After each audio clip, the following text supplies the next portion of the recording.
mi ò láì wọ pátá wá àtàrí àjànà kó yàrá mọ́ mi lọ́wọ́ a kì í ṣẹrù akátá mo ti gòkè mo ti sọ yé ojú mi tó dá ni mo rí pé ìdí ọ̀rẹ́ rẹ̀ ni mo kò lé Give me star as you come in. Give me star. Era star for me. Give me star as you come in.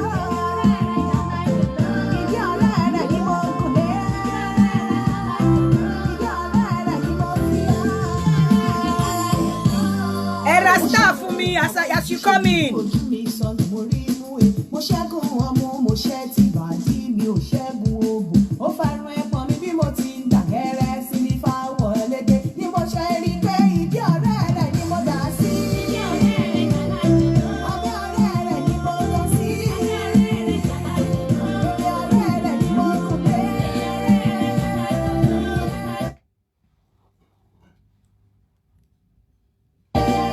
Ìdí ọ̀rẹ́ rẹ̀ ni mo fi á.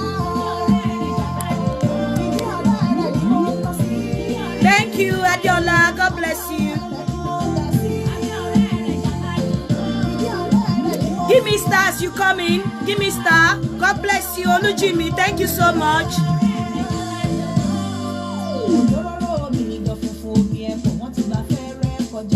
Give me star as you come in. Oladex, I love you. Thank you.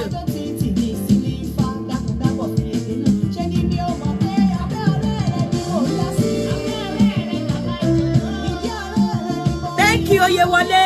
I love you. Ẹwà Jésù tó fún mi yọ mí. Thank you.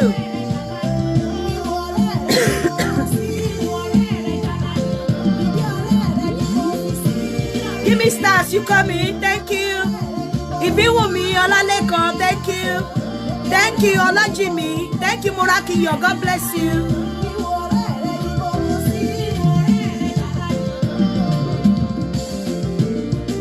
Amubiaya. Thank you.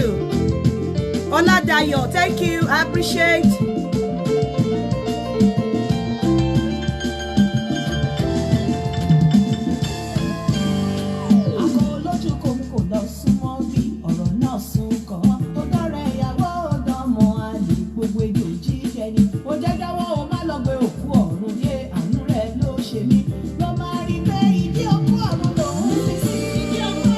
Thank you, Sadiq. Queen. Thank you.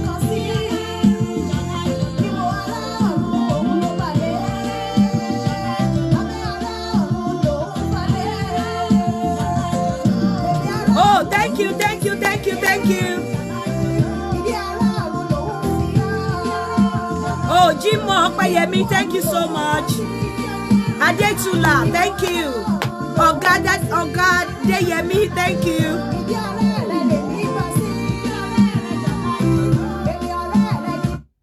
Ẹ káàsán bẹ́ bá ṣe wọlé ẹ máa fún minister first time tí máa kọ́kọ́ bẹ̀rẹ̀ nǹkan lọ́wọ́ yín náà ní Kútẹ̀yí, thank you so much. Ronke Adédìran, gbogbo ẹ̀yin tẹ́ ń fún minister, God bless you. Ẹ má bínú, ètò yìí ò ní pẹ́ rárá. Tẹ́ bá rí bí mo ṣe ń sọ̀rọ̀, mo ní cold, mo ní cough. Mo ti sọ̀rọ̀ lórí ajá láàárọ̀ yìí. Mo fẹ́ sọ̀rọ̀ lórí dídó obìnrin méjì pọ̀ àti dídó ọkùnrin méjì pọ̀ àti síswap ìyàwó, tí ìyàwó àtọkọ máa lọ síbì kan, tí ọkọ máa dóyàwó ẹlòmíì, tí ẹlòmíì máa dóyàwó ọkọ. Mo máa ń sọ fún yín pé the grass ó lè look bí àwa, it's not always greener on the other side. Ẹ má fi pé bóyá grass yẹn bó ṣe rí. Àwọn nǹkan kan wà tó máa gbà lọ́wọ́ ọkọ ilé ẹ gẹ́gẹ́ bí obìnrin, ṣùgbọ́n tó ò ní gbà lọ́wọ́ àlè àbí tó ò ní gbà lọ́wọ́ boyfriend. Tó bá wo ọkọ ilé tó bímọ fún, àwọn nǹkan kan wà tó jẹ́ pé ordinarily wàá gbà tó bá ti torí ìwà ẹ̀wò mọ́ lára, wàá ti torí pé at least ó là ẹ́ nípò àgàn, wàá ti torí pé at least nǹkan tó da ó jáde látara ẹ̀.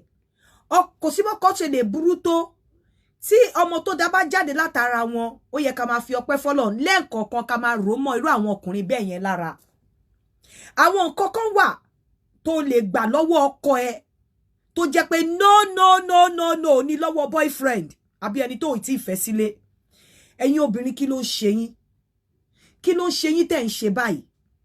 Kí ló ṣe nígbà míì?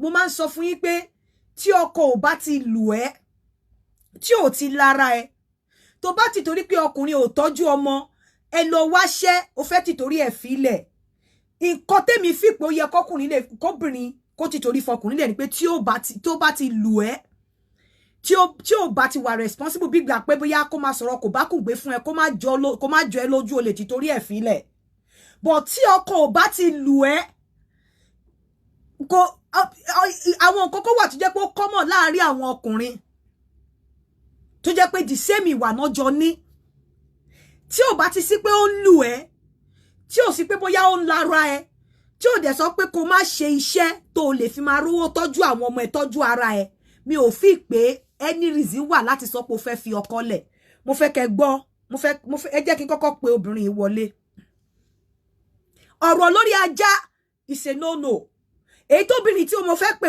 ẹ jẹ́ kọ́kọ́ play voice note yẹn màá ṣẹ̀ṣẹ̀ wá pe obìnrin yẹn wọlé. ẹ bá lọ sọ sínú àkáǹtì mi. wọ́n kì í ṣe sínú àkáǹtì yẹn mà. ẹ bá ṣe sínú àkáǹtì mi £30 ẹ máa san. anyway ẹ jẹ́ ká sọ̀rọ̀. ṣé ń gbọ́ o ẹ máa gbọ́ o. mo ní boyfriend kan tí mò ń fẹ́ àtijọ́ bàbá ó ti ń lọ bí 4 years. mo ti ṣẹ́yìn fún ó dẹ̀ ló ń fẹ́ mi bọ́ láìka àti láti máa bá mi ṣe as in threesome ẹ understand pé kí ọkùnrin mi wà ń bẹ̀ àbí kí obìnrin mi wà ń bẹ̀. kọkùnrin mi wà ń bẹ̀ tẹ́ bá fẹ́ dóra yín àbí tí obìnrin mi wà ń bẹ̀ ṣé ó ti ever ṣe yín pẹ̀lú kọkùnrin mi wà ń bẹ̀ rí. ó ti ṣe kọkùnrin mi wà ń bẹ̀ bọ̀ kò gbà kọkùnrin yẹn bá mi sùn ó kàn ní kọkùnrin yẹn máa bá mi ṣeré. báwo ló ṣe ń bá yín ṣeré. ok òun ọkùnrin yẹn wà ní bí òkè òun fi ọmọ ìṣeré òun wà ní bí irú àwọn kílọ̀bù tó máa ń gbé àwọn kílọ̀bù kan tó yẹ pé ẹ mọ̀ wọ́n á ní káàdì ń bẹ̀ o anybody lè bá anybody sọ. strippers. mo ti gbàgbọ́ bẹ́ẹ̀ ni mà so iye ọkùnrin yẹn òyìnbó ni ó ń bá mi ò mọ bó ṣe sáré conclude bó ṣe plan pẹ̀lú lítọ̀ ọ̀hún before you know kàn ní kí n wá mo tẹ̀lé lọ sínú yàrá àgbà tí mo bá ọmọkùnrin no ní lọ́lá come on do this I'm here at least I'm your man you shouldn't be worried. mo wá wò pé I don't know mo kàn sún mi lẹ́nu ọjọ́ mẹ́ta. ẹ̀mélòó ló ti jẹ́ kọkùnrin bá yín ṣeré lójú ẹ̀. ẹ̀ẹ̀kan mo máa ń sá most of the time. ṣé òun ìgbà tí ọkùnrin yẹn wá ń bá yín ṣeré ìgbà tọkùnrin yẹn ń bá yín ṣeré òun ń doyún àbí. bẹ́ẹ̀ ni mà. so tolóbìnrin kan kí ló máa ń ṣe tó bá pé obìnrin tẹ bá jẹ́ obìnrin. á bó èmi àtọ abáwa méjèèjì sùn. adóbìnrin yẹn adẹ̀dọ̀ ẹ̀yìn. bẹ́ẹ̀ ni mà. kí wá ní ọmọ mélòó lẹ́yìn ti bí. ọmọ 3 mo ti bí mà. kí wá ní ẹ̀ ń wá káàkiri ọmọ ọdún mélòó ni. 43. so irú ọkùnrin yẹn ẹ lọ́ọ̀fù ẹ̀ àbí. bẹ́ẹ̀ mà. ṣé ó ní nǹkan kan tó ń ṣe lórí yín ni kò yé mi kí làwọn nǹkan tó ń ṣe fún yín. kò èmi gan mo náwó fún kò sí kankan tó ń ṣe. ọmọ mélòó ni ìyá àti bàbá yín bí. 8 ni mà ó kọ àwa 7. ọmọ ìlú wo ni yín. ọmọ Ọ̀wọ̀ Ondo State. ẹ̀dẹ̀ ń gbádùn tó bá gbé obìnrin méjì bó ló máa ti rí obìnrin ìkejì yẹn. èmi ò mọ bó ṣe ń parí iṣẹ́ kan ló sì ṣe yẹn rí mi mọ bó ṣe parí mi mọ bó ṣe organize. ṣó ti wá sú yín láti máa ṣe bẹ́ẹ̀ ni nísìn. má. ṣó ti sú yín ni. no ẹ̀ẹ̀kan náà ló ti ṣe pẹ̀lú ọmọbìnrin yẹn tó mo ti ó try ká lọ mo tọ́ ni ẹ̀dá bọ́ eléyìí tó tún wá gbédé lẹ́nu ọjọ́ mẹ́ta yìí tí mo fi wá ń wò pé ṣé ayé leléyìí. èwo ló gbédé. ó ní client ẹ̀ ọmọ òyìnbó kan tó ń jọ travel lọ sí South Africa ló bá sọ fún mi pé máa yẹn máa láìkí láti bá mi sùn pé òun náà máa bá yàwó máa yẹn sùn pé wọ́n ti jọ agree. mi ò wá mọ̀ kan tí mo fẹ́ ṣe mọ́ mi ò dẹ̀ mọ̀ èèyàn tí mo fẹ́ bá sọ tinú mi tí wọ́n ní fi mí ṣe yẹ̀yẹ́ lọ́la. irọ́ ọ̀kan tó ṣẹlẹ̀ ni pé a máa play ẹ̀ síta àìwá wà lórí show yẹn àwọn èèyàn wá advice yín ṣé kò ń ṣe pé ayé ń ṣe yín ẹ sọ pé ogun ayé ò máa tẹ̀lé yín láti lé wa ogun ayé ò ṣe yín ṣé òun lẹ bí ọmọ 3 fún ni. dáàmà ṣé lójú tí yín sí ẹrù pọkùnrin yẹn máa fẹ́ yín ó ń lò yín ni kò lè fẹ́ yín tó bá jẹ́ ìyàwó ilé ẹ̀ ní òkè fine àníyàwó ilé ẹ̀ bó ṣe rò pé ó máa fẹ́ yín wàláhì mo lè fi gbogbo ìgbésí ayé mi búra sí tó bá jẹ́ ìyàwó ilé ẹ̀ a sọ pé ó ti gba cam àwọn èèyàn máa ń ṣe swapping yeah bọ́ ẹ̀ kì í ṣe ìyàwó ilé ẹ̀ dẹ̀ ti bímọ 3 ṣé wọ́n ṣépè mi fẹ́ ṣépè fún yín ni o ṣé ẹ fìpò fẹ́ fẹ́ yín ni how old are you. 43 ma. ṣé o rora ẹ pin ni ṣé o rora ẹ pin ni ṣé kò sọ́kùnrin mọ́ ṣé o ugly ni Ugly ma. ṣé ìwọ ló ń fún lówó ẹ kí ló ṣe ṣé kó ẹ tóbi ni. Kí tí a ń ṣe ọ̀rọ̀ kó mo jẹ́ nǹkan tó yẹ pé mi ò tiẹ̀ kí ń gbádùn ọ́ understand because wọ́n kọ́ ti clitoris wọ́n kọ́ ti. ọkùnrin yẹn ń lò ẹ ní ó ń lò ẹ ní kò lè fẹ́ ẹ ó ń lò ẹ ń fi ẹ káàṣì cruise ó ń fi ẹ káàṣì fún ọ ní wàláì kò lè fẹ́ ẹ tó bá jábúrú ẹ ṣé òun lè gbà ṣó lè gbà kí ẹlòmíì ṣe fún àbúrò tó bí tó bá jẹ́ ìyàwó ilé ẹ̀ mo lè wà very very careful láti sọ̀rọ̀ bó o kì í ṣe ìyàwó ilé ẹ̀ tó bá jẹ́ ìyàwó ilé ẹ̀ tó bá jẹ́ pé nǹkan tó make ẹ happy nìyẹn mo lè wà very careful láti sọ̀rọ̀ bí o kì í ṣe ìyàwó ilé ẹ̀ o kì í ṣe sisi o ti bímọ mẹ́ta kó lè fẹ́ ẹ̀.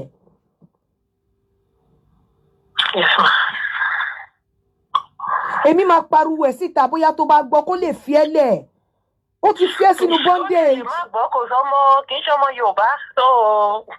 ọmọ olúwo ni. ọmọ Àgbọ̀ ni. kò lè fẹ́ ẹ̀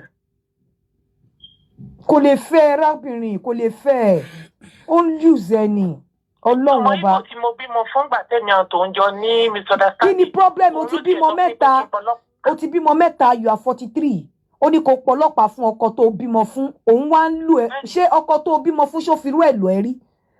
rárá kò fún ọkọ bẹ́ẹ̀. nísìnyí nígbà tí wọn náà ti wá tọ́ ìta wò nísìnyí ìjẹ́ ò ti wá ní máa regret bó ṣe fọkọ lẹ́sìn. dá mi lóhùn.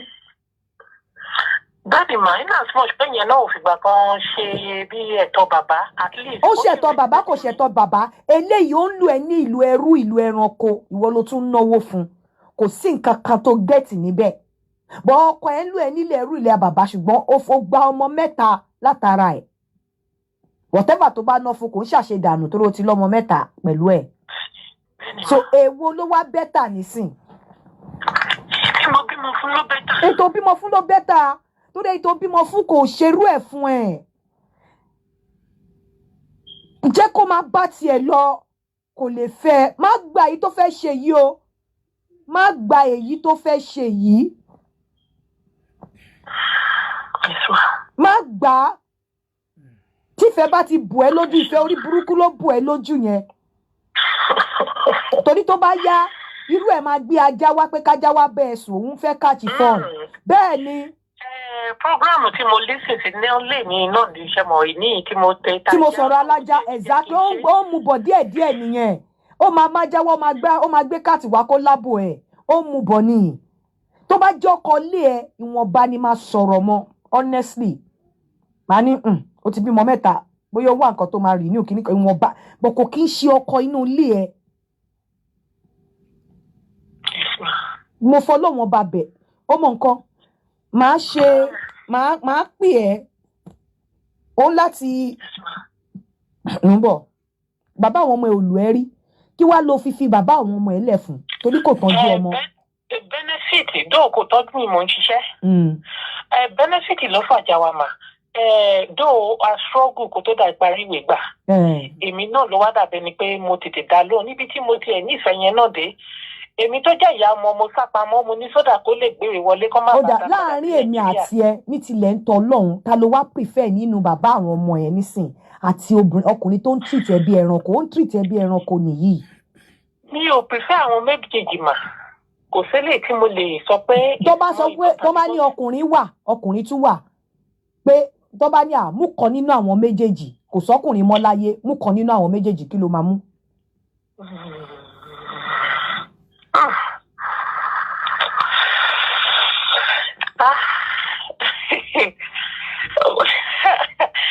ẹ̀kọ́ ìṣòro yẹn ní agbára. àwa dáhùn náà ni pé mú kan nínú àwọn méjèèjì kò sọkùnrin mọ́ láyé o. pẹ̀lú ìfẹ́ mi ò nífẹ̀ẹ́ di ọ̀dà wọn tí mo bímọ fún eléyìí ó dẹ̀ ń wá bó ṣe máa dó bó ṣẹ̀ṣẹ̀ jẹ́ kí mo ti padà sí school òun náà ló. kò lè fẹ́ kò lè fẹ́ gbogbo nǹkan tó ń ṣe fún ẹ̀yẹn ló máa lo against ẹ̀ kò lè fẹ́ mo wish kò ṣí orí ẹ̀ lẹ̀ kó gbọ́ bí mo ṣe ń bẹ sọ̀rọ̀ kò lè fẹ́. Mo gbọ́ náà, ó Kò lè fẹ́. Kò lè fẹ́, gbàgbé ẹ̀. Torí tó bá fẹ́ gan, ìgbéyàwó yẹn ò lè last. Ẹ lè gbádùn ara yín. Ó máa padà lù ẹ́ gbẹ̀yìn ní gbogbo kíní á recall ẹ̀ nínú brain ẹ̀, kò lè fẹ́. Kó mi bàbá àwọn ọmọ ẹ̀ sì bẹ́tà kò fi rú ẹ̀ lò ẹ́ rí. Eléyìí treatment ẹranko ló fún ẹ yìí. Ó sì máa gbé ajá wá pé kó wá dó ẹ, ó ń bọ̀ díẹ̀díẹ̀ ni.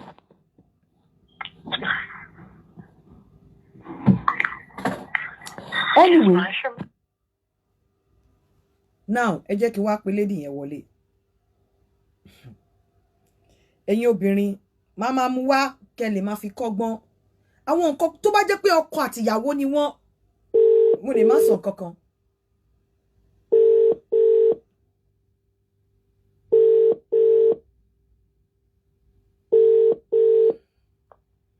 Hello sister. Hello ma. Ṣé wà okay? Bẹ́ẹ̀ni ma. Mo fẹ́ kẹ́ ṣàlàyé gbogbo kíní yẹn bó ṣe ṣẹlẹ̀ ìrìn àjò yẹn pẹ̀lú ìpinnu ṣé mo kọ́ mo sọ fún yín pé kò sọ́nà nu kíní yẹn. Ẹ ṣàlàyé káwọn èèyàn lè fi kọ́gbọ́n. Ẹ má dárúkọ yín o. Ṣé ó bẹ̀rẹ̀ látòrí bàbá àwọn ọmọ mi àbí eléyìí tí màá tó jáde yìí? Eléyìí kí ló bá pé bàbá àwọn ọmọ yín kí lẹ mú ìyàtọ̀ wo ló wà láàrin eléyìí àti bàbá àwọn ọmọ yín dẹ̀ kí ló bá yí pé kó máa mú yín lọ pé kọkùnrin kó máa gbé yín fọkùnrin míì kóun náà máa do yín nǹkan kan kí ló bá wá. According to Olóhùn láìkí how do I put it now? Anyway, only the first one mi ò mọ̀, ó plan pẹ̀lú lady kan. We drive all the way to Birmingham. Gbà tí mo dẹ̀ máa wo lady kan dẹ̀ wá bá mi nínú yàrá, mo dẹ̀ wò pé kí lélẹ̀ ó ní kí n má worry pé òun like ẹ̀ ni, pé òun fẹ́ try something different. For the sake of love I have for him, I let it go. Báwo ló ṣe wá ṣe handle ẹ̀yin méjèèjì? Ó báwa méjèèjì sùn tó bá ṣe tán lórí mi, á bọ́ sórí the other lady. Tó bá ṣe tán lórí the other lady, tí yẹn bá come tán, á bọ́ sórí tèmi. So bó ṣe ṣe àwa méjèèjì till the next day nìyẹn mà. Ó dó ẹ̀yin méjèèjì pọ̀ látàrọ, á dó yín díẹ̀, á lọ sọ́dọ̀ the other one. The other one tó ń dó lọ́wọ́ yẹn kí nìyẹn máa ṣe pẹ̀lú yín? Ìyẹn náà máa bá mi ṣe. A máa tẹ ọyàn yín. Bẹ́ẹ̀ni, a máa bá mi ṣeré. So á dẹ̀ máa dó lọ́wọ́. But èmi ò bá yẹn ṣeré because mi ò free pẹ̀lú ẹ̀.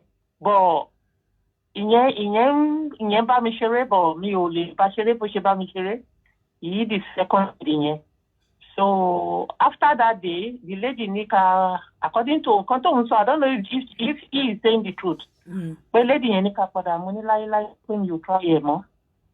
So another day mo tún bá jáde, a lọ sí club kan, mi ò ṣe swanga something náà ń pè. Ṣàdédé ni mo rí pé ó kàn pè mí sí ní one of the room, mo dẹ̀ bá òyìnbó kan bẹ̀. Ó dẹ̀ ní, mo dẹ̀ ní, wọ́n kí ló ń ṣe ń bí mo ní kí n má worry. Pé I'm here, I'm your mom here, I should be okay. So máa yẹn wá ń bá mi ṣeré yẹn tọmú mi. So òun dẹ̀ wà nísàlẹ̀, òun bá mi sùn. At the end of the day, mo ṣáà bójú mi. Ó ní mò ń ṣáà, mo ní I don't know, I'm not comfortable. So ever since then, ó ṣì pàpà ń try the same thing. Mo dẹ̀ ń sọ no. So pẹ̀lú fídíò yín tí mo listen sí láàárọ̀ yìí, àwọ̀jọ́ ó dà pé kàn ó kan ojú mi àbí mind mi pé I don't think this is the right thing. So ni mo fi pè yín mà. Okay, ìgbà wo ló ti wá ń bọ́dà yín pé kẹ́ wá lọ ṣe swap pé ọkùnrin kan máa bá yín sùn òun náà máa bá yàwó ọkùnrin yẹn sùn? Ìgbà wo ló ti bẹ̀rẹ̀ sí ní bọ́dà? As the last 2 weeks indeed, ó lọ tó travel, so wá ní kí n ṣe fídíò tóun. Mo dẹ̀ ṣe fídíò yẹn ni pé ṣe mọ̀ mo kàn bára mi ṣeré, ó ní kí n sẹ́ndì ẹ̀ tó. Pẹ̀lú ojú yín? Bẹ́ẹ̀ ni mà. Kábíyèsí Olódùmarè. Ṣé mọ̀ pé tẹ́ ẹ̀ bá wá ṣe nǹkan tó fẹ́ kẹ́ ẹ ṣe ń pé kẹjọ ṣe swap, ṣé mọ̀ pé possible kó fi fídíò yẹn threaten yín? Kò lè ṣe because ó mòfin yàn tó mòfin ni, kò lè ṣe wẹ́ẹ̀ mà. Okay, mo ń gbọ́. So ẹ wá send fídíò sí, kí ló wá ṣẹlẹ̀? Mo wá send fídíò yẹn, so wá pè mí pé òun show fídíò yẹn wọn àti ìyàn tó ń bá lọ travel lójọ wò ó. Pé má yẹn dẹ̀ sọ pé òun máa wish láti dó yín, bá mi sùn. Bẹ́ẹ̀ ni mà, ó máa wish láti dó mi. so ó wá ní báwo mo ṣe rí sí mo ní mi ò understand why tó máa fi lọ ó ní because máa yẹn náà fi ti ìyàwó ẹ̀ òun pé òun àti máa yẹn náà lọ́jọ́ ti ìyàwó yìí òyìnbó yẹn pé so òun náà ló fà á tóun fi ṣó ẹ̀ ní tèmi pé so tóun dé padà láti travel tán jọ lọ àá meet àá lọ pọ́n bára sùn ó kàn dá the next day mo kàn ṣe sọ fún pé don't ever call my number again. ṣé kò tí wá pè yín bọ̀ kí ló wá ń fún yín tí ó fi nǹkan sí lẹ́nu ni ṣé ẹ̀yin gbádùn bí ó ṣe bá ẹ̀yin méjì papọ̀ sùn ṣé gbádùn ṣé come ṣé enjoy irú exercise yẹn kí ló wà lórí yín nígbà tó ń ṣẹlẹ̀ kí ló wà lọ́pọlọ yín. mi ò tiẹ̀ free because ojú ń tì mí mi ò ṣerú ẹ̀ rí so mi ò free rárá mo kàn ń dijú ṣẹmọ̀ mo kàn ń pàtí mo lọ wọ ẹ̀gan lédì yẹn tí wàá bá mi nígbà tí wọ́n bẹ̀rẹ̀ sí fọwọ́ kàn mí lára tí mo ṣe jáwọ́ ẹ̀ mo kàn gbáwọ́ ẹ̀ dànù nìyẹn because mi ò wà comfortable mo ṣe yẹn because of the love I have for the man and that because it's my man I'm willing to do anything to please him or to satisfy him rather but mo dẹ̀ wo pé ó dà pé mistake ni mo ń ṣe. ṣé máa yẹn ò tí ì bímọ kankan rí. Kò tí ì bímọ kò dẹ̀ níyàwó. Ọmọ ọdún mélòó ni? He should be in his 50 ma.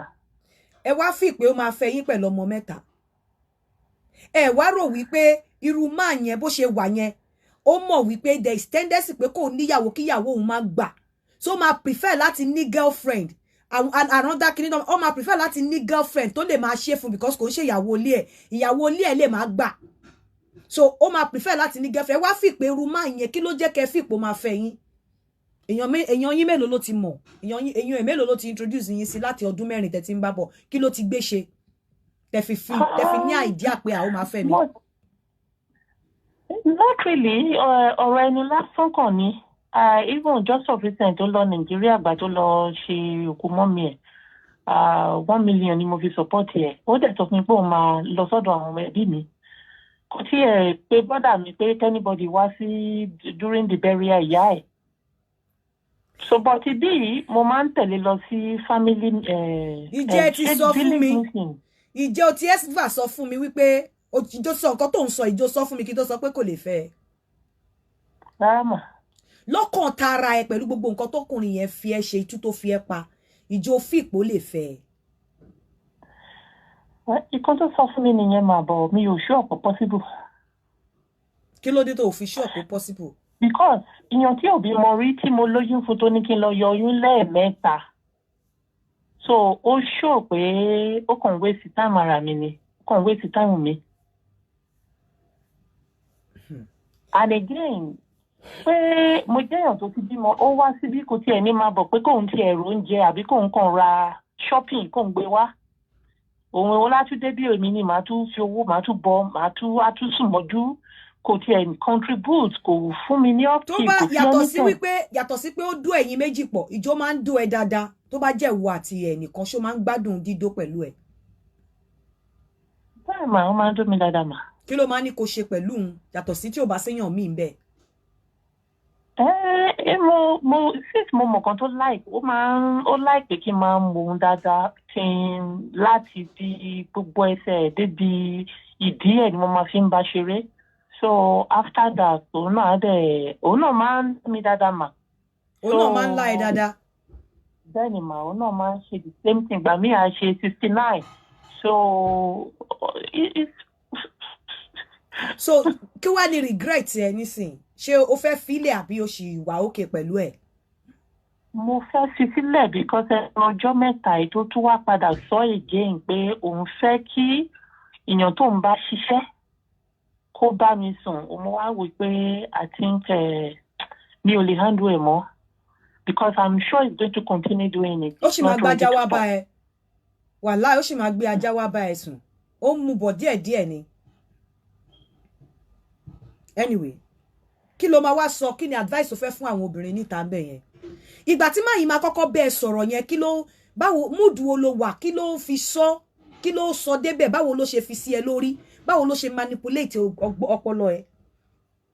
Tẹ́mà bó ṣe bẹ̀rẹ̀ ni pé mo jẹ́ nǹkan tó yẹ pé mi ò kí ń arose when it come to pé a fẹ́ bára sùn So wá ní òun máa go to the length of bí a tí obìnrin ẹgbẹ́ mi ní ìbá bá mi ṣeré.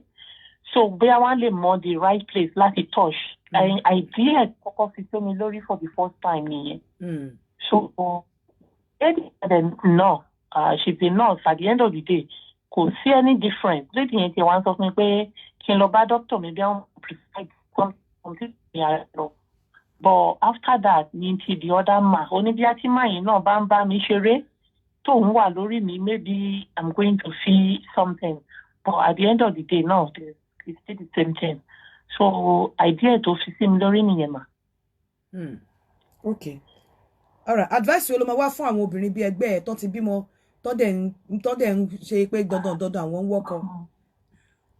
Well, I'm not really good when it comes to that, ma. Mi ò mọ̀ bí mo lè advise. Tọkùnrin yẹn bá wá dé tó wá bẹ̀rẹ̀ sí ní bẹ́ẹ̀ ṣé o sì máa gbà padà? Sọ tòótọ́ fún mi between you and I. Mi ò lè gbà padà because to start with àwọn ọmọ mi ò like it. Okay.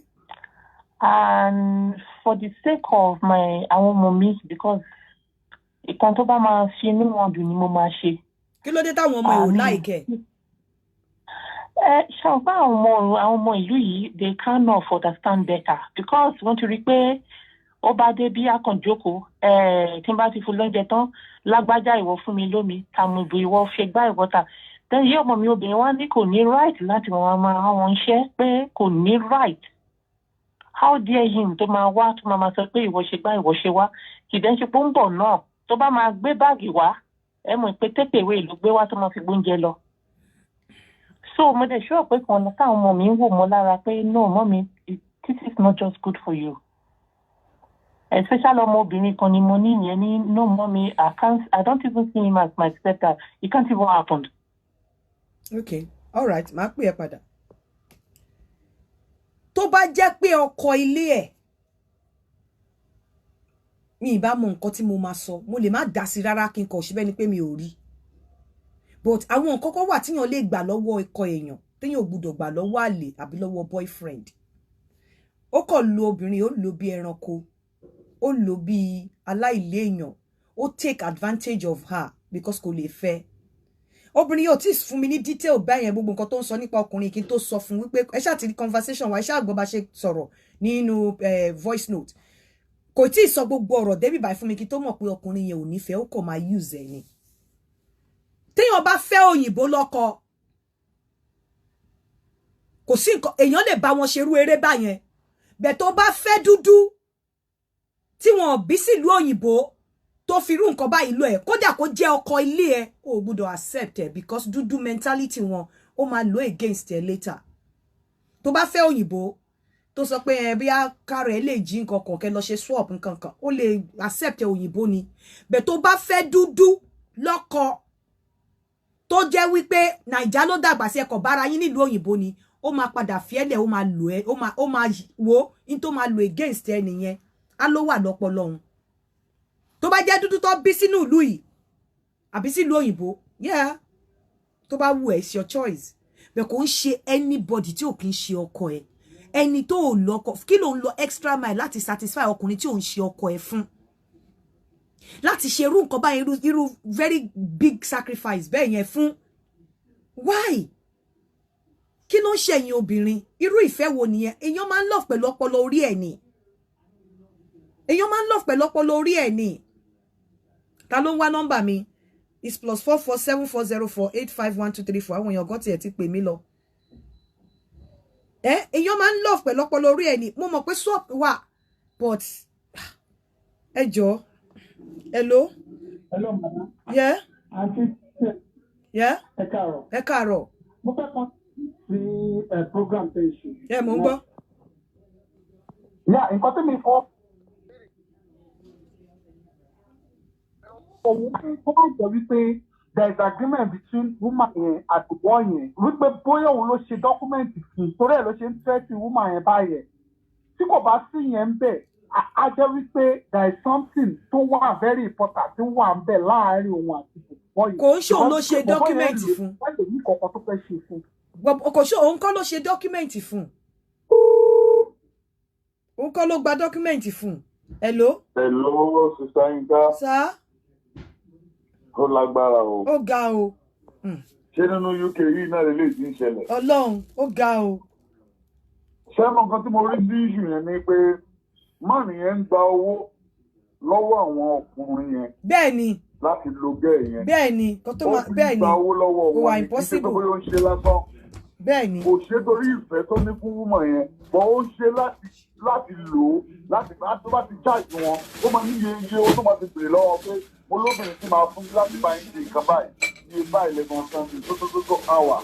And unknowingly for the lady. Oh, ọkọ máa òkè ẹ̀ mo nífẹ̀ẹ́ ìtorí burúkú ònìyàn ọmọ Yorùbá. Irú gbogbo ló ṣe gbọ̀n tó yẹn. Kò yé mi o, ẹ gbà mí o, kò yé mi o. This is crazy. This is kò yé mi o. stupid I've ever heard in my entire life. Kò yé mi o. Ọmọ Yorùbá bọ̀ dá mọ́ta. Well. Tó bá tiẹ̀ jẹ́ ọkọ ilé ẹ̀. Tó bá jẹ́ ọkọ ilé ẹ̀ fine. Kò ṣe bàbá ọmọ ẹ̀. Kò ṣe ọkọ ẹ̀. Kò rẹ́dì láti fẹ́ ẹ. Ó ti ní kò ṣe oyún mẹ́ta lẹ́yìn ọmọ mẹ́ta. Ẹ̀yin obìnrin kí ló ń ṣe yín? Kí ló dé? Kí ló ń ṣe yín? Ìgbà táwa ìyàwó oríyàn ṣí wa létí Ọlọ́run dẹ̀ gáìdì wa. Hello. Hello. Ẹ káàárọ̀ mọ̀. Ẹ káàárọ̀. Ẹ káàsán. Yes. Ṣé rí nǹkan tèmi tẹ̀ tó ń pa ọ̀rọ̀ yìí? Ṣé ẹ gbọ́ mi? Mò ń gbọ́. Kẹ́mi Òjò bá rọ̀ thank you. Fọláṣadé thank you. Mò ń gbọ́. Iṣẹ́ ní ọmọbìnrin yẹn. Ọmọkùnrin yẹn kàn fẹ́ lónìí. Ṣẹ́yìn lọ́sọ̀pọ̀ ọkùnrin wà tó máa ní fẹ́ tó lè bẹ́ẹ̀ kò lè fẹ́ láyé lọ́rùn. Ẹ ṣe kò lè fẹ́ àmọ́ pé kò lè fẹ́. Àdúróká. Sá. Wúmà yẹn náà ní lọ́wọ́ wúmà yẹn. Nǹkan tí ò bá wù yẹn ṣe báwo ni yẹn ṣe fẹ́ ṣe. Ìfẹ́ ni ó ti aláwọ̀ ìfẹ́ mọ̀ kọ́ ẹnu ọkùnrin mi nù. Irúfẹ́ wo nìyẹn? Ó ti pọ̀ jù. Irúfẹ́ wo là rí rí? Ẹni tí ì ṣe pé òun ni bàbá ọmọ ẹ̀ tó bá jẹ́ jóun gan làwọn bàbá ọmọ ẹ̀ ń kọ́. Ìwọ̀nba gan ló máa mọ. Ìgbà wo ni òní gbájá fún kájá máa do? Ó máa gbájá fún gbẹ̀yìn, ó ń bọ̀, ó máa ń yẹbọ̀ lábòpò ni ó máa gbájá fún do. Hello. Hello, Aunty Yinka. Ó ga o. Ẹ kú ètò. Ṣé nǹkan tẹ́mi kàn rí bẹ́ẹ̀ ni pé máa yẹn ò lo iṣẹ́ fún woman nìyẹn. Wọ́n ṣe rí obìnrin gbà míì tó máa ti lọ bí a tó máa láìpẹ́ èèyàn jù. Ẹ wo for instance, obìnrin àtọkùnrin tó wà nínú traffic. Ọkùnrin bẹ́ẹ̀ yí pẹ̀sìtà pé kóbìnrin yẹn kó máa sọ́ọ̀kì wọn. Ṣé ẹ understand? Obìnrin lè ṣe anything fọkùnrin gbà míì tó máa yófẹ́. Mo fi wípé máa yẹn mo rule out bóyá ó ń gba owó. Irú tó fẹ́ fi lọ obìnrin yẹn lórí ọkùnrin ó máa gba owó gidi. Bẹ́ẹ̀ ni ó lè ti máa gba owó. Ó máa gba owó gidi èyí tó fẹ́ ṣe yìí. Hello. Hello, Aunty Yinka. Hello, ìyá mi. Ṣé eléyìí this is the best show ever tẹ́tí ṣe ó gbẹnu tán o. Èmi ò gbọ́ Ọlọ́run ló wà lè ṣe fídíò tẹ̀ ṣe láàárọ̀ yìí. Ọlọ́run ló ní kí n ṣe o, mo kàn dẹ̀ ṣe nítorí brọ́dà mi kan Alhaji Almoruf láti kí ni wọ́n send ẹ̀ sí mi. Ṣé ní wúmà yìí yẹn ò ṣe kankan fún o? Wúmà yẹn kò ti wo ra ẹ̀ kín. Exactly. Nítorí bá filẹ̀ wọn ò lè rọ́kùnrin mọ́ torí kò tí ì bímọ. Ẹ ti wo ra ẹ̀ kín tí kú bẹ̀rẹ̀ ṣe lọ́mọ mẹ́ta tó dẹ̀ wọ́n ókè o tún fún ní $1 million sírí ẹ̀pọ̀ náà. Ìfẹ́ àti ní ọ̀nà ẹ̀pọ̀ ti kọ́kọ́ ti da wúmà yẹn o tún wà nínú òyìnbó tí ẹ̀pọ̀ ṣe ní ìgbà tó kọ́kọ́ sọ mo rò bóyá ọkọ ẹ̀ ni. Ọkọ ẹ̀ kọ́. Wọ́n ti wọ láàrin àwọn òyìnbó rí. Táwọn òyìnbó yẹn sọ pé àwọn máa ń ṣe é. Wípé àwọn máa fi ń bù sí sex life àwọn. Èèyàn tí ẹ lè ṣe tó bá jẹ́ ọkọ ẹ̀ yẹn gan á jẹ́ òyìnbó. Wọ́n pè ní swapping ní ìmọ̀ swapping ni. Àwọn ìwé yẹn sọ ìjọ ìbùkọ́ wo bí ọ̀dẹ̀ nítorí náà ìjálẹ̀ mi.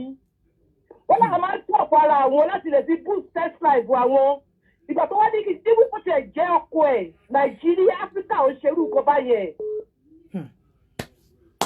Ó sì ń papọ̀ ni ó sì máa mú ajá wà. Ó máa má já wà of course ó máa má já wà. Ó Woman ẹ tún sọ̀rọ̀ bí ọ̀dẹ̀ kí ni àbí ṣé ẹ̀ lè bá woman ẹ sọ̀rọ̀ ká kú ọ̀rọ̀ orí ẹ̀ ti kú náà ẹ pé orí ẹ̀ kó jí náà kó jí. Ọlọ́mọ mẹ́ta abiyamọ mẹ́ta. Owó dẹ̀ wà lọ́wọ́ ẹ̀. Ẹgbẹ́ kọ́kọ́ ọmọ ṣọkọ ọkọ̀ òṣùwọ̀n ló wá kiri. Ó ga o. Show eléyìí is the show of the year o. Ẹ bóyá kẹ́ lọ gbé sí kọ́nà àkọ́kẹ́ máa kẹ́ ìfáàsì eléyìí gbẹ̀dú sọ lórí platform yín o. Ó ga o, ìyá mi. Ẹ kú ètò. Yes ma, ó ga o, ó ga o. Hello. Hello. Hello. Ẹ káàsán náà. Ẹ káàsán ìyá mi. Má bínú. Yes. Woman tẹ́ ń sọ̀rọ̀ she's not a serious-minded person. I'm very sorry to say. She's also lying. Ó sọ wípé òun gbádùn ẹ̀ at first. Ìgbà tó yá. No, kò ever sọ pé òun gbádùn ẹ̀ o. Kò ever sọ pé òun gbádùn ẹ̀. Kò ever. Ó ní tí máa yẹn bá dóhun, tí máa yẹn bá dóhun fúnra rẹ̀ kò ń ṣe threesome. Ó ní but òun ara òun. No, ó ní ara òun ò kí ń move. Ó ní máa yẹn, ó ní ara òun ò move. Ó ní nǹkan tí máa yẹn fi wọlé sóun lára ni wípé torí òun ò kúndùn sex ló fi wọlé sóun lára. Ara ò kí ń move. But ńlá máa yẹn ọlọ́ba máa yẹn ńlá ọlọ́ba. Màmá ẹ jẹ́ kí n sọ kọ́kọ́ fún yín. No ìyá mi tó bá ńlá máa yẹn tí máa yẹn àárín àwọn méjèèjì ni ẹni tá rẹ̀ ò bá kí move tẹ́ bá lá òbò ẹ̀ ara ẹ̀ máa move. So nǹkan tá à ń bá lọ gangan ni wípé ó gbé ara ẹ̀ sílẹ̀ for that man to use like that. Whether ó gbádùn ẹ o kò gbádùn ẹ o kò like ẹ lọ o ṣe bóun ló wá pè mí. Mi ò mọ̀ rí now for 4 years mi mọ̀ rí ó dẹ̀ ti ṣẹ́yún mẹ́ta fóbìnrin yẹn bí obìnrin yẹn ṣe ń sọ̀rọ̀ gan ẹ rí pé kò lajú lọ títí kò ń ṣe ẹni tó já sí títí. After 4 years ló ṣe mọ̀ páwọn ọmọ òun ò láìjẹ́ ó dẹ̀ dúró sí ìgbóhùn ọ̀dà mi nílẹ̀ from the first day táwọn ọmọ mi bá ti rí ìfẹ́yìn ọkùnrin táwọn bá ti láìpẹ́ mo sọ̀rọ̀ ọkùnrin yẹn dúró because at the end of the day my children are ultimate. Ó dẹ̀ lórí ní àwọn ọkùnrin olówó ọkùnrin lórí for 4 years. Ẹ má rule possibility. Ẹ má rule how. Ó máa yẹn gan lè lo nǹkan because ó kó 1 million fún. Wọ́n jàre ẹbí sọ́kọ̀ wake up ọlọ́run jẹ́ wake up àwọn obìnrin jẹ́. Ẹni pé kò obìnrin yẹn bó ṣe ń sọ̀rọ̀ gan kò ṣe tó ṣe ṣémṣém ẹni tó máa ń sábà tèdè yóò fẹ́ ni. Even obìnrin ògùdọ̀ ṣe fún ọkùnrin dúdú wọ́n á lò against ẹ tó bá fóyìnbó gbá òyìnbó understand but not èèyàn dúdú. Ọdún ìkẹ́ náà bí ní the amount of crazy things táwọn èèyàn ṣe ń sìn. Wọ́n sẹ́ẹ̀dì kan sí mi láàárọ̀ yìí obìnrin yẹn ní wọ́n sẹ́ẹ̀dì sí mi láti Nàìjíríà pé obìnrin yẹn ní pé ọkọ òun sọ pé kóun máa yàgbẹ́ sóun lẹ́nu. Mo ti gbé obìnrin yẹn láàárọ̀ mi tẹ̀ mọ́ bí mo fẹ́ bẹ̀rẹ̀ wọ́n kàn send mo wá trace ẹni tó send kínní yẹn ó wá ní òun ò mọ nǹkan tóun máa ṣe mo ní ìyẹn àbọ̀ wá báṣì nìyẹn. You know a lot ló ń ṣẹlẹ̀ lábẹ́ ọ̀run ẹ̀yin obìnrin ẹ wake up àwọn nǹkan kan wà tẹ́ lè ṣe fún ọkọ yín tẹ́ ẹ gbọ́dọ̀ ṣe fún boyfriend tó ń bá jáde tó ń gba ẹ lẹ́nu. Hello ẹ káàsán. Hello. Hello, àti Yinka ẹ káàsán máa. Ẹ káàsán o. Ẹ sùn máa ẹ kú ètò. Yes. Mo ní ká dá sí ọ̀rọ̀ tó wà nílẹ̀ náà ni mà. À ń gbọ́ yín. Ṣé rí àǹtí Yinka níbi tí ibi nǹkan tó wà nílẹ̀ ń sìn, sísà yẹn need help gan-an. Sísà yẹn need help. Torí kò tí kò sound ẹni tó wà decisive. Kò sound bí ẹni tó lè make decision tó strong enough láti make decision yẹn. Exactly. Torí mo ń gbọ́ bẹ́ẹ̀ ṣe ń bá wọn sọ̀rọ̀ even though answer tó ń fún yín gan-an ìfẹ́ àbí ìpẹ́ àwọn gan náà enjoy nǹkan tó ń ṣẹlẹ̀. Kò ṣe pé ó enjoy yẹn ó dà pé ó wà ní tight corner. Bóyá ṣe rí àwọn tó bá máa ṣerú nǹkan báyẹn wọ́n á overwhelm ẹ pẹ̀lú love. Wọ́n á jẹ́ kó fi pé àwọn ni the best àwọn lè fún ẹ ní love. O máa find it difficult láti fi wọ́n lẹ̀ but you need to move out. Torí pé kò lè fẹ́. Bẹ́ẹ̀ni. In fact irú ọmọ primary six gan wọn kò lè máa sọ ọ̀rọ̀ bílẹ̀ fún mi pé ọkùnrin mi fẹ́ bá ẹ̀sùn ẹni ẹ̀dẹ̀ ń tún ẹ̀ fún fẹ́ fẹ́ ìwọ náà dẹ̀ ń believe náà àkówó ó sàn lè sọ́mà o. Náà kó ṣàánú wa a lot ló ń ṣẹlẹ̀. Hello. Hello ma ẹ káàárọ̀ ma. Ẹ pa nǹkan tẹ fi ń gbọ́rọ̀ à ń gbọ́ yín. Ìyá ma fẹ́ dá sí ma. À ń gbọ́ yín.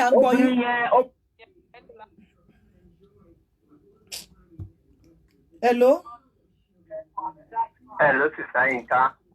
Ó ga ọ̀ ẹ káàsán. Ẹ káàsán ẹ kúṣẹ́. Nǹkan tí mo kàn máa sọ lórí ọ̀rọ̀ ọmọbìnrin yẹn ni wípé ó ní ìdìrànlọ́wọ́. Ó ní ìdìrànlọ́wọ́. Because bí ẹ ṣe ń bá sọ̀rọ̀ yẹn, ó jẹ́ èèyàn kan tó ti wà frustrated. Honestly. Ó ti wà frustrated because kò mọ nǹkan tí ó lè ṣe mọ́. Ẹ̀yin ni olùrànlọ́wọ́ ẹ̀ báyìí sí. Ẹ máa jẹ́ kó hard kó nínú gbogbo mess up tó wà yẹn. Èmi gan ara mi mo strong. Ẹ gbàdúrà fún mi mo strong ara mi ò yá lọ títí. Ẹ̀yin lè máa help ẹ jọ nítorí tọ́lọ́run because èèyàn tó ti bímọ mẹ́ta tó dẹ̀ ti dàbẹ́ ní pé ó ti dúró torí pé ọkọ ẹ̀ ò ṣe é dàbẹ́ ní pé kò ṣiṣẹ́ àti kínní. Ọkọ ilé ò lè ṣe bẹ́ẹ̀ yẹn bá ń bọ̀ ó tún wá lọ ọkọ arákùnrin yẹn tún wá lọ sí Nàìjíríà tún fún ní 1 million. O dẹ̀ tún dọ́dọ̀ family ẹ̀. Ìṣojú lásán. Kò ń ṣojú lásán. O dẹ̀ dọ́dọ̀ àwọn family ẹ̀. O wá ń treat ẹ̀ bí ẹranko bí ẹrú. Ó wá ń treat ọmọbìnrin yẹn bí ẹranko mú bímọ náà mo dẹ̀ bí ọmọbìnrin ní gbogbo àwọn ọmọ mi. Ọmọbìnrin làwọn ọmọ mi bí ṣe ń gbọ́ tí ọkùnrin ní ìbáyé ń treat àwọn obìnrin nígbà ní nǹkan bá lára. Mo máa ń gbàdúrà pé Ọlọ́run má jẹ́ káwọn ọmọ mi kọ́ sọ́wọ́ ọkùnrin tó máa gbẹ̀mí wọn ni. I'm telling you. Ilé lágbára o. Ọdún mi kàn máa sọ lórí ọ̀rọ̀ bẹ̀yẹ ilé máa help ara. Mo wá pé arábìnrin yẹn gan kó tiẹ̀ fẹ́nu ara ẹ̀ sọ help tó fẹ́ kí n ṣe fóun. I think she needs help, but I'm going to find out what kind of help tó fẹ́. Ṣé mo pé mi mọ nọ́mbà ẹ̀ mọ́? Ní àpé nọ́mbà ẹ̀ ni.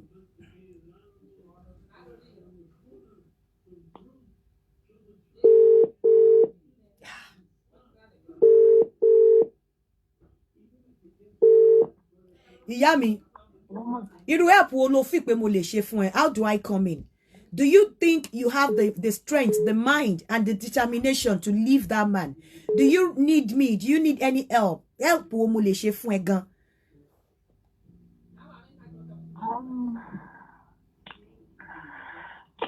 Auntie, at the moment, I just want to be myself because I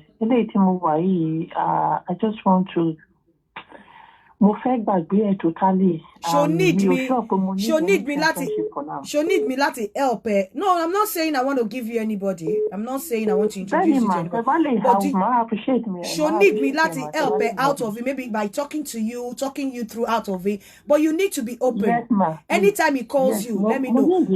Then if you want me to talk to him to leave you, o lè fún mi ní number kí sọ fún pé àbúrò mi nìyẹn. She has told me everything. I don't want to see you around her again. If you want me to do that, I can go to that length and do that for you. Provided you are able to give me his number, I will call him and I will introduce myself as your sister. And I will tell him that I don't want to see him around you, anywhere around you again. If you want me to do that, I can do that for you. If you don't want that to happen, from time to time, and you have to be open, whatever he says to you. Anytime, and again, a relationship of 4 years. Tí àwọn ọmọ ẹ ò like kò yẹ kó tó dẹ̀ tí wá ti ṣe bẹ́ẹ̀ that kind of a man ó wà evil. Lára àwọn nǹkan tí èèyàn máa ń wò lára ọkùnrin ni wípé age ẹ o ì tí marry o ì tí bímọ kí ló ń stop ẹ tó bá wà good kí ló dé tí o ì tí bímọ kí ló dé tí o ì tí marry tí o bá wà evil. At 50 tó dẹ̀ sọ fún ẹ wípé kò ì bímọ rí ó dẹ̀ tún ní kó lọ ṣẹ́yún mẹ́ta ó yẹ kó mọ̀ pé that kind of a man ó wà evil. Ó máa manipulate brain ẹ, ó máa kó sínú ọpọlọ ẹ, títí ó máa fi lò ẹ, ò ní mọ̀. Have you sat down to really think about it? Pé a 50-year-old man, kí ló ṣe tí ò tí marry? Why would he ask you to go and abort 3 pregnancies? A 50-year-old man. Have you really thought about it? Ṣó ti rò? Then ó yẹ kó ti wò pé tó bá jẹ́ pé ó dà bẹ́ẹ̀ yẹn, kí ló ṣì ń wá single man? Kó ti mọ̀ pé this kind of a man is evil. Why would you allow love to stupefy you? Why? Auntie, I'm sure there is more to it because there was a day mo lọ sọ́dọ̀ ẹ̀. Mo pass the night there. But if ẹ máa mọ́tò máa dàrú, mo ṣàrí pé ní London yìí ni o. Ó tẹ́ aṣọ pupa sílẹ̀. Ó dẹ̀ kó different things sórí aṣọ yẹn. Ó wá ní kí n ní owó bọ́ọ̀lù ṣe dá ní kí n bọ́ sí àdìmídù kí n kúnlẹ̀ sí orí aṣọ pupa yẹn. nígbà tó lọ sọ́dọ̀ níwòwò ó tẹ aṣọ pupa sílẹ̀ ó kó oríṣiríṣi nǹkan sórí aṣọ pupa wá ní kó bọ́ sí wòwò. àti kìíní oríṣiríṣi ṣá ẹ̀rù kọ́kọ́ bà mí wọ́n ní what's this for ó ní for protection ni pé any evil will not happen to me ṣe understand so ló wá ń bi mí léèrè pé ọkùnrin mélòó ni ló ti bá mi sùn tí mo ní tí n bá ní kí n kà mí ìṣó àpò wọn tó mẹ́rin ṣe understand pé mi ò gbọ́dọ̀ purọ́ ní tí mo wà yìí o I have to be honest èmi náà mo bá kó ọ̀rọ̀ sílẹ̀ gbogbo nǹkan tó fẹ́ mọ̀ mo dẹ̀ sọ fún so ever since then ẹ̀rù ti kọ́kọ́ ń bà mí bọ̀ nígbà tí màá gbọ́ ó ní kó bọ́ sí wòwò kó kúnlẹ̀ sí àárín aṣọ pupa yẹn ó dẹ̀ ṣe bẹ́ẹ̀. bẹ́ẹ̀ni màmú ṣe. ó wá sọ wípé kò máa jẹ́wọ́ àwọn ọkùnrin tó ti bẹ́ẹ̀ sùn rí. bẹ́ẹ̀ni àwọn tiny things pass bí mo ṣe my past life both àwọn ọkùnrin tí mo ti mọ̀ and everything pé òun fẹ́ kí n sọ gbogbo ẹ̀ fóun mo dẹ̀ sọ fún but each time tí n bá lè mo rí pé I find it difficult to let him go. He would go this time. He would go this time. He would go. He would go. So ó ti make attempt láti lè rí àbí tó bá bèrè nǹkan lọ́wọ́ ẹ̀ ṣó máa lè resist tó bá bèrè nǹkan lọ́wọ́ ẹ̀ ṣó máa lè sọ no. Yes, at times mo lè ra nǹkan fún kíkan change mind mi pé you know what ìwọ ló yẹ kó máa tọ́jú mi not the other way. Ìgbà tí at times mo máa I can say no. Ìgbà tó wá ní kó kúlẹ̀ sáàárín aṣọ pupa yẹn láti ìgbà yẹn kí làwọn nǹkan tó ní kó sọ jáde. Kò rí tìṣó kàn lóun fẹ́ mọ past mi ni pé òun ò ní jẹ́ kí aburú kankan ṣẹlẹ̀ sí mi pé òun á máa monitor anything tí wọ́n fẹ́ ṣẹlẹ̀ òun á rí kó tó ṣẹlẹ̀. That was all he said. So kí ló wá fún ẹ kó jẹ láftà tó gbé aṣọ pupa yẹn tán kí ló sọ sórí ẹ̀? Kò èmi ò mọ̀ ó ṣáà ṣe gbogbo incarnation tó ń ṣe kò sọ jáde. But àwọn question tó bí nígbà tó ní ó sọ sórí ẹ ṣó sọ sórí ẹ ṣó gbọ́wọ́ lé ẹ lórí àbí ó fọwọ́ sára ẹ àbí bó ló sọ sí. Rárá mọ̀ kò fọwọ́ kan bí kankan because òun jìnnà ó rú aṣọ pupa so ó dẹ̀ ní kí n kúnlẹ̀ sí in between. Aṣọ pupa ní wòwò òun náà dẹ̀ ru aṣọ pupa. Ó rú aṣọ pupa mà ó dẹ̀ tẹ aṣọ pupa sílẹ̀. Kí ni wọ́n wá ti wá ń ṣàkíyèsí láti ìgbà yẹn the only thing tó ṣàkíyèsí ni pé ò kí ń lè le. Bẹ́ẹ̀ni mà each time kò sí bí màá ṣe lé àtúpadà wá tó bá tí àmì kí fún second chance màá tún fún second chance àtúpadà tó bá tún ti sún mi màá tún ní kó máa lọ àtúpadà but almost 2 weeks báyìí kò test mi kò jẹ́ pè mí àtìgbà tí mo ní kó respect ara ẹ̀ kó má pe nọ́mbà mi mọ́. Aláṣọ pupa yẹn lẹ́yìn yẹn kí làwọn nǹkan tó tún ti fún ẹ jẹ tó tún ti lò fún ẹ. Kò sí bọ̀ anytime tó bá lọ Nàìjíríà tó bá ń fún mi kan ẹ̀rù máa ń bà mí àti jẹ́. Kò dẹ̀ fún ẹ lọ. Ìkọ́ni ọmọ kan tó ti ṣe kí nìyẹn another thing tí mo kàn rí pé mo máa ń wà very àwọn family ẹ̀ máa fẹ́ try àti help wọn in any way I can. Pé tó bá help àwọn èèyàn àtòun ara ẹ̀ ò kí ń wálẹ̀. Tó bá ti lè sọ anything I must make sure pé mo help wọn. Tó bá wá help wọn kọ ara ẹ̀ ò kí ń wálẹ̀. Until tí n bá help wọn mo tó máa get ara mi. Wow. Ìgbà wo nìyẹn bẹ̀rẹ̀ sí ní ṣẹlẹ̀ ṣé lẹ́yìn tó ti lo aṣọ pupa yẹn ìgbà wo ló lo aṣọ pupa fún ẹ gan? Gbàtà kọ́kọ́ bẹ̀rẹ̀ relationship yẹn tí mo wà lọlé òun nìyẹn ṣẹlẹ̀. Though mo ti mọ máa yìí máa for almost 17 years. Because ṣọ́ọ̀ṣì láti kọ́kọ́ bára pàdé gba yẹn mi ò tí settle down. Tó lóun ẹsẹ̀ mi ń gbà yẹn. But mo ní no pé mi ò lè fẹ́ mo ní because mi ò lè fẹ́ ọkùnrin tó. Ó dẹ̀ lọ chọ́ọ̀chì wo ló ṣọ́ọ̀ṣì lọ sí chọ́ọ̀chì nígbà tó ṣe aṣọ pupa yẹn náà? No, a kàn meet gbà yẹn kò tí relocate wá sí ní UK. Gbà yẹn ó sì wà ní. Ṣé UK ló ti lo aṣọ pupa fún ẹ? Bẹ́ẹ̀ni mà London bí. Ṣé òun ló bẹ gba ìwé ẹ ni? Òun kọ́ mà o. So aṣọ pupa yẹn kí wá ó kàn sọ pé ó fẹ́ protect ẹ ó wá ní kó bọ́ra sí wòwò kó kúnlẹ̀ sáàrin aṣọ pupa yẹn òun náà wá ró aṣọ pupa. Bẹ́ẹ̀ni mà. Ó wá ń ṣe gbogbo oríṣiríṣi incantation tó fẹ́ ṣe. Lẹ́yìn yẹn kí làwọn nǹkan tó tún wá tó wá bẹ̀rẹ̀ sí ní notice after tó ti lu aṣọ pupa yẹn. Ó ní mi ò gbọ́dọ̀ parọ́ fóun pé mi ò gbọ́dọ̀ parọ́ fóun pé anything tó ti ń bá ṣe fóun máa rí. Kí ni nǹkan tó mean kí làwọn nǹkan tí wọ́n wá ń kà fún? Àwọn question tó bí mi náà ni mo sọ fún pé àwọn question tó bí ẹ àwọn mélòó ló ti bá ẹ ṣé mo ti ṣẹ́yún rí gbogbo àwọn kan bẹ́ẹ̀ yẹn just my personal life tó bí mi mo dẹ̀ dá lóhùn. Ìgbà tó wá dá lóhùn tó wá sọ̀rọ̀ tán kí ló wá ṣe? Mi ò mọ̀ kan tó ṣàbára ẹ̀ sọ̀rọ̀ ìgbà tó ṣàsọ̀rọ̀ tán ní you can go now pé I'm protected. Ẹ̀yin wá ṣe bí àgbàlagbà ni ẹ́ inú tó ti gba ọmọ mẹ́ta ṣófin nǹkan bẹ́ẹ̀ sẹ́nu báyìí. Ok, ẹlẹ́ẹ̀kẹ́ ló lọ sílé ẹ̀ yẹn tó fi wá dọ̀rọ̀ aláṣọ pupa ṣé first time tó lọ́lé ẹ̀ nìyẹn? No, it's not the first time ma. Mo ti fẹ́ lọ tó bí let's say 6 to 8 occasion ma. Gbogbo 8 occasion yẹn before that aṣọ pupa kí làwọn nǹkan tó máa ń ṣẹlẹ̀? Kò sí anything. Instead I can come lọ then the next day ma padà sílé until that very day. I was so shocked because mi ò expect it láti ìbárò kan bẹ́ẹ̀ yẹn ní London. Mo máa ń rí nínú fíìmù mi mọ̀ pé it's actually real. Báwo laṣọ náà ṣe rí? Ṣé òun náà wà ní wòwò kò wọṣọ kọ̀ọ̀kan kọ̀ ru aṣọ pupa mọ́dì? Ó rú aṣọ pupa mi o, ó ṣáà rú aṣọ. Because mo wà ní bedroom ni mo jáde, mo rí pé ó ti tẹ́kí níyẹn sí a sitting room tó dẹ̀ wà ń bẹ̀ tí mo dẹ̀ jáde. Mo kọ́kọ́ shock pé what's this? Ó ní kàn pé ìkan tó máa fi ń protect ara wọn nìyẹn. Ó wá ní kò bọ́ṣọ kó wá. Anyway, it is well. I am not really feeling so good. I'm feeling very, very uncomfortable. I will not let you be. I won't leave you. I can assure you of that. I will not leave you because the way it stands, so total between you and I, tí o bá rí help, ìjẹ́ ọkàn ẹ lè kúrò lára ẹ̀. Each time to balance for dead, I'm always thinking about him. Ọkọ find it difficult láti mú kúrò lọ́kàn ẹ̀. Bẹ́ẹ̀ni ma. Ìgbà tó ṣaṣọ funfun yẹn kò dẹ̀ fún ẹ anything láti jẹ.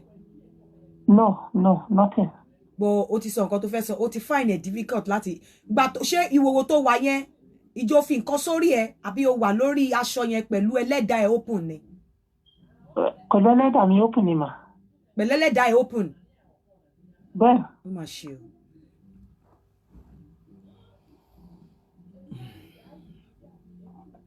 Anyway, I will not let you. No, kọ́kọ́ tiẹ̀ kọ́kọ́ mú kúrò lọ́kàn ẹ̀ náà.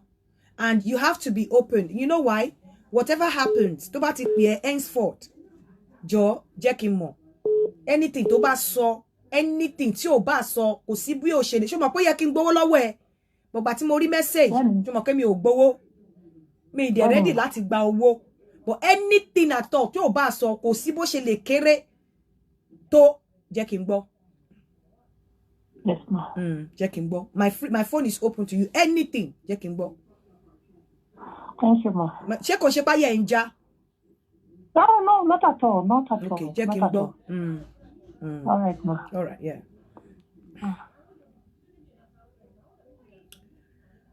Ó ga o. Ìyẹn ní ìlú London yìí náà.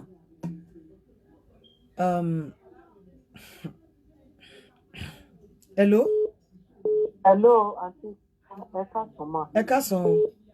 Yes, ma, mo fẹ́ dá sí ètò ni. Yeah, I'm feeling so. Aunty yẹn, wọ́n ti wà nínú gálò. I'm telling you, ó ti wà nínú gálò.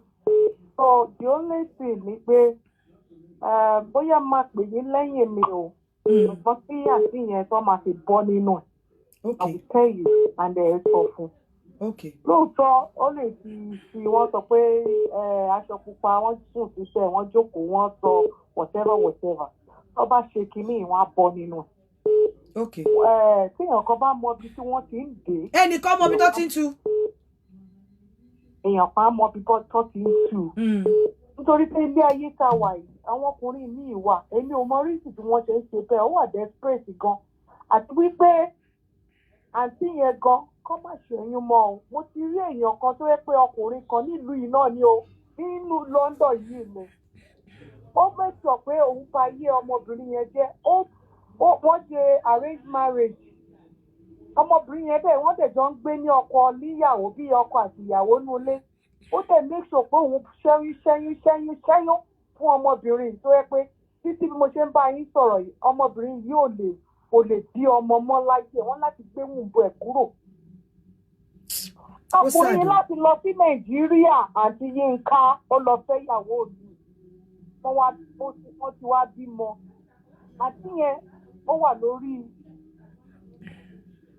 empty barrel tó lè bímọ mọ́ láyé àti láéláé. So torí ẹ̀ àǹtí yẹn fine adúpẹ́ lọ́wọ́ Ọlọ́run pé wọ́n ti bímọ síwájú tọ́mọ̀ ti try pé wọ́n fẹ́ bá a sùn àbí wọ́n fẹ́ bára wọn sùn débi pé wọ́n máa ti ṣẹ́yún wọ́n máa dúpẹ́ lọ́wọ́ Ọlọ́run pé wọ́n ò fi ìṣẹ́yún tó ń ṣẹ́ yẹn ó tún fi mú wọn lọ. Ìyá máa ń jẹ àwọn obìnrin ní ìlú yìí o. Ẹ ṣé mà. Ìyá ń jẹ wọ́n gan. Màá pè yín after the show. Màá pè yín after the show. Ó sàdò. Hello? Hello? Yeah? Mo ń gbọ́ yín. Hello, ma. Yeah, à ń gbọ́ yín. Hello? Oh. Hello? Àǹtí Yínká. Sá? Ẹ̀rọ àmàbò ti pè yín tẹ́lẹ̀ náà. Ẹ try láti gba nọ́mbà máa yẹn lọ́wọ́ máa yẹn. After the show. Kẹ́ ẹ bá máa yẹn sọ̀rọ̀ pé máa yẹn nǹkan tẹ́lẹ̀ ní ẹgbẹ́ ṣe yẹn oníkẹ́ṣe. Because máa yẹn ò ní fi máa yẹn kalẹ̀ o. Máa yẹn ò ní fi máa yẹn kalẹ̀ tẹ́ bá bá máa yẹn sọ̀rọ̀. Ó ti lo nǹkan fún. Ó ti lo nǹkan fún yẹn. Ó ti lo nǹkan fún.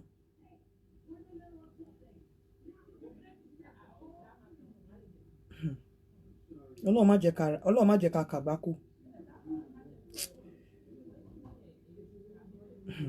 Ó ti lo nǹkan fún woman yẹn. Ó ti lo nǹkan fún. Hello? Hello? Hello, ma, ẹ kúrọ̀lẹ́ ma. Ẹ kúrọ̀lẹ́, sọ̀rọ̀ kíákíá, otherwise ọmọ akọ́ tẹ̀ dànù, sọ̀rọ̀ kíákíá. Ẹ kúrọ̀lẹ́ ma. Ẹ kúrọ̀lẹ́, ẹ sọ̀rọ̀ kíákíá. Ẹ kúrọ̀lẹ́ ma. Ẹ sọ̀rọ̀ kíákíá. Yes ma, ẹ jọ̀ọ́, nǹkan tí ó kàn fẹ́ sọ ni wípé sísá yẹn ẹ méje á ti fi wọ́n sílẹ̀. Ẹ máa help wọn náà ni because wọ́n ṣe wà yẹn wọ́n ti wà already depressed. So ẹ máa need àti àríṣì wọn because ẹ ti ṣe ilé tó iyù tó le jù yẹn lọ ẹ ti solve ẹ sẹ́yìn so ẹ sì máa need àti help wọn náà because bí wọ́n ṣe wà yẹn èèyàn ti máa rí ọ̀rọ̀ wọn pé wọ́n ti wà depressed àwọn kan ò mọ the next thing ò mọ nǹkan kan láti ṣe mọ́. ẹ jọ̀ọ́ ọ̀nà tẹ́ bá kàn lè gbà láti lè help wọn ní kẹjọ kẹ help wọn ẹ jọ̀ọ́. Ẹ jọ̀ọ́ mi lè pick too many calls lẹ́nìí because I'm tired. Hello. Hello. Yeah. Yes sir. Mo fẹ́ dá sí tòun. À ń gbọ́ yín. Ṣé rí ọ̀rọ̀ obìnrin yẹn ó ní ìrànlọ́wọ́ àkọ́kọ́. And then mo dẹ̀ fẹ́ fún gbogbo ọkùnrin àti obìnrin. Ituality náà wà lóyìnbó. Ẹ jẹ́ ká ṣọ́ra gidi gan. Ó ṣẹlẹ̀ káàkiri mo ti gbọ́ kan bẹ́ẹ̀ náà rí ní Yúróòpù náà tó ṣẹlẹ̀ àti Nàìjíríà náà ti ṣe wá. And ọkùnrin tó dẹ̀ bá ti ń lorú heart yẹn fún yàn ẹ mọ̀ pé kò ní ìfẹ́ yín. Obìnrin náà bá ń ṣe irú nǹkan mẹ́rin kò ní ìfẹ́ yàn but ọ̀rọ̀ obìnrin yẹn jẹ́ tó ń padà sọ̀rọ̀ obìnrin yẹn. Ṣé rí obìnrin yẹn gọgọgọgọ tẹ bá wo relationship òun àtọkọ ẹ̀ bàbá ọmọ ẹ̀. Òun àti máa yẹn ò rí lè ṣẹ́ kò kàn lọ́ọ̀fù máa yẹn ni.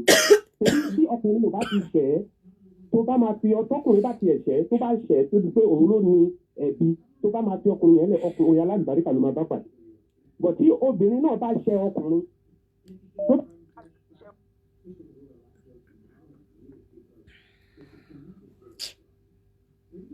Hello. Hello. Hello. Yeah. Assalamualaikum. À ń gbọ́ yín. Assalamualaikum. À ń gbọ́ yín. Hello. Ìyẹn lè má burú tó bẹ̀yẹn ìyẹn tàbọ̀ ọmọ ẹ̀. So inú mi ti dùn gan pẹ̀lú nǹkan tẹ̀ ṣe yẹn jọ ó nídìí help ẹ̀yin obìnrin yẹn máa ṣọ́ra ẹ ṣọ́ra visualist náà wà ní òyìnbó ẹ ṣọ́ra Ọlọ́run á wà pẹ̀lú wa ẹ ṣé gan-an. Yeah. Fún gbogbo ẹ̀yin tí ẹ bá ní interest nínú insurance like life insurance and all of that ẹ pè Sister Folúkẹ́ sórí +447961948110 +447961948110 for all your insurance, your life insurance, critical illness cover, income protection, multi-protection, over 54 naira payment plan. Ẹ pè Sister Folúkẹ́ sí orí nọ́mbà yìí +447961948110 shabarikolo.com. ẹ lọ register lórí shabarikolo.com. ẹ lè wá register kan kẹ́ wá pè mí, ẹ lọ register lórí shabarikolo.com. So Oshiwa on, you upload your picture and put your picture in private. And for those of you tẹ́ fẹ́ bá mi sọ̀rọ̀, I'm not going to talk to anyone free. Ẹ rí pé mo strong there, mo jáde lánàá, ó dà pé mo expose ara mi too much. So mo ní cold, mo dẹ̀ ní cough, mo dẹ̀ ní video shoot pẹ̀lú portable lọ́la.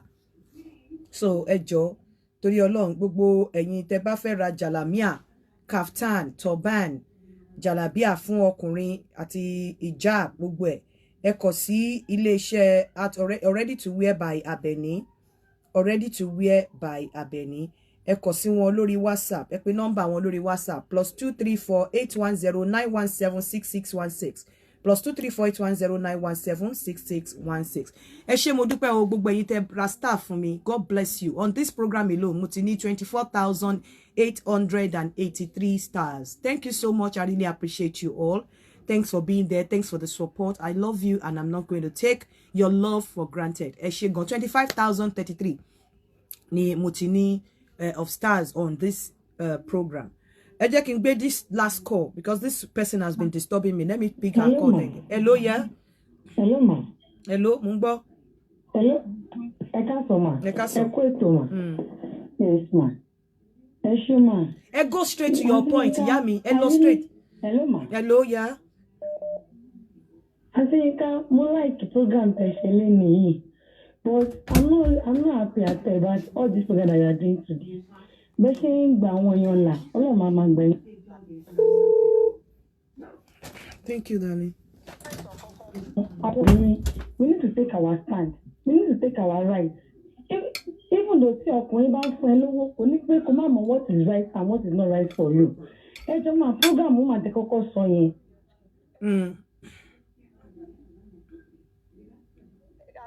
Take me, ma. Èmi náà single mother ni mí. But I will never tolerate that rubbish. And àgbàlagbà ni woman yẹn. Ó máa jẹ́ wípé àwọn tí màá yẹn tí wọ́n lò láti fi bá sùn. Ó máa jẹ́ pé they are into one covenant. Ó máa jẹ́ pé wọ́n lo ògo woman yẹn ni. Wọ́n fẹ́ dá padà sí square one. So ẹ jọ̀ọ́ mà. God bless you. Ẹ ṣeun. My son has just brought me food. He made rice for me, cooked rice for me and sauce. So he has just brought it. I need to eat. Every.